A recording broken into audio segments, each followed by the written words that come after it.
with our embroidery. We've done a few stitches, basically simple stitches. We're going to do a few additional simple stitches, but then we're going to take it up a notch. So we're going to show you maybe about 2 or 3 stitches that are a little bit on the intermediate side. Hope you enjoy. So we're starting this video with another stitch that is also a regular sewing stitch, and this is the running stitch. It can be used for outlining, it can be used for stems, anything that needs to be straight. This next stitch is the split stitch.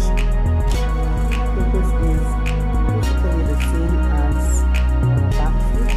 We're looking at outlines, we're looking at letters, anything that is straight. This stitch is a little more along the intermediate level.